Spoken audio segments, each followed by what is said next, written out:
નડિયાદ શહેરના મંજીપુરા ફાટક નજીક આવેલી જય મહારાજ સોસાયટીમાં ગટરની ગંભીર સમસ્યાને કારણે સ્થાનિક રહીશો ત્રાહિમામ પોકારી રહ્યા છે। સોસાયટીમાં છેલ્લા લાંબા સમયથી ગટરના પાણી ઉભરાઈ રહ્યા હોવાથી લોકોમાં દૈનિક જીવન પર ભારે અસર પડી રહી છે। સોસાયટીના રહેવાસીઓ જણાવે છે કે મકાનોની આજુબાજુ ગટરના ગંદા પાણી ઉભરાઈ રહેતા દુર્ગંધ ફેલાય છે। ખાસ કરીને વરસાદ દરમિયાન સ્થિતિ વધુ વણસે છે, જેમાં રસ્તાઓ પર પાણી ભરાઈ જતા આવન જાવન મુશ્કેલ બની જાય છે। ગટરના ગંદકા પાણીથી મચ્છરો અને જીવાતોનો ઉપદ્રવ વધ્યો છે, જેના કારણે નાના બાળકો અને વૃદ્ધોમાં બીમારીઓ ફેલાવવાનો ગંભીર ભય રહ્યો છે। સ્થાનિક રહીશો દ્વારા નડિયાદ મહાનગરપાલિકાને આ મુદ્દે વારંવાર લેખિત તથા મૌખિક રજૂઆતો કરવામાં આવી છે, છતાં આજ દિન સુધી કોઈ કાયમી ઉકેલ ન આવતા લોકોમાં ભારે રોષ જોવા મળ્યો છે।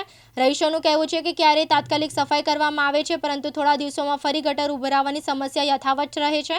સોસાયટીના સભ્યોનું કહેવું છે કે ગટર લાઈનો જૂની અને ક્ષમતા કરતાં વધુ બોજ હેઠળ હોવાને કારણે સમસ્યા ઊભી થઈ રહી છે। જો સમયસર યોગ્ય આયોજન સાથે ગટર વ્યવસ્થાનું નવીનીકરણ કરવામાં ન આવે તો આવનારા દિવસોમાં આરોગ્ય સંકટ ઊભું થઈ શકે છે। હવે સવાલ એ છે કે નડિયાદ મહાનગરપાલિકા ક્યારે આવી મૂળભૂત સમસ્યાનું કાયમી સોલ્યુશન લાવશે।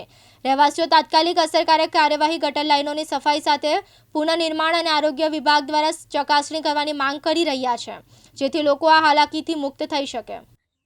મારું નામ રોનાલ્ડ ક્રિશ્ચિયન છે। જય મહારાજ સોસાયટીમાં રહીએ છીએ, મંજીપુરા રોડ પર।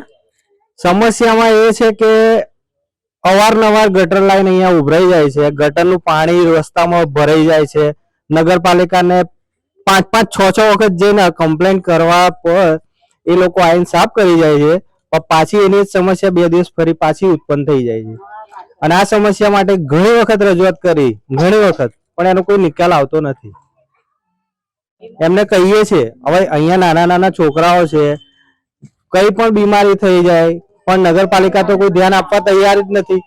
નગરપાલિકાને ઘણી વખત રજૂઆત કરી, ઉપર મોટા સાહેબોને, મોટા અધિકારીઓને પણ વાત કરી, પણ એ કોઈ સાંભળવા તૈયાર છે નહીં। આવે છે, લાકડી મારીને ગટર સાફ કરે છે, અને ફરી પાછું 2 દિવસ પછી પાછું એની સમસ્યા ઊભી, ફરી પાછી કમ્પ્લેન કરો, ફરી માણસો આવે, તમારું કામ કરે તો ઠીક, ના કરે તો પણ ઠીક। અત્યાર વખત અમે તો 7 થી 8 વખત અરજી આપી ચૂક્યા છે। ગટર લાઈન બહાર નાખવા માટે પણ અરજી આપી હતી, પણ એનું પણ કોઈ સમસ્યાનું નિકારણ આવ્યું નથી।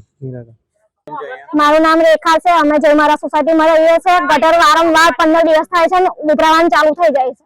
નગરપાલિકામાં અરજી કરીએ છીએ, આવે છે, સાફ કરીને જાય છે, અને પાછું 15 દિવસ પછી પાછું એની ચાલુ રહે છે। નગરપાલિકા વાળા બહાર ગટર લાઈન ઉપાડવાનું કહીએ છીએ તો કહે છે અમે કશું કરવા લાગતા નહીં, એ તો તમારે પ્રાઇવેટ જ કરાવવું પડે, તો અમે કઈ સુધી સહન કરીએ। અહીંયામાં આખો મચ્છર કેટલા થાય છે, છોકરાઓ કેટલા બીમાર પડે છે, પણ તોય નગરપાલિકા વાળા કોઈ સાંભળવા તૈયાર નહીં। કેટલા સમયથી આ સમસ્યા છે અહીંયા? આ તો આમાં કેટલા ટાઈમ થી આવું નવું જ ચાલે છે, 2 વર્ષ જેવું થી ચાલે છે। અને બીજી વાત તો એ છે કે અમારે પાણીની સમસ્યા એટલી બધી ઊભી થાય છે કે પાણી ઉપર આવતું જ નહીં। અમે મોટર ચાલુ કરીએ તો જ પાણી ઉપર આવે છે, તો અમે એટલી જ વ્યવસ્થા કરી આપો નગરપાલિકાને, એટલી અમારી અરજી સ્વીકાર કરો। વેરો લે છે તો એટલું કામ કરી આપો ને અમને। તૃષાલ પંડ્યા, દિવ્યાંગ ન્યૂઝ, નડિયાદ, ખેડા।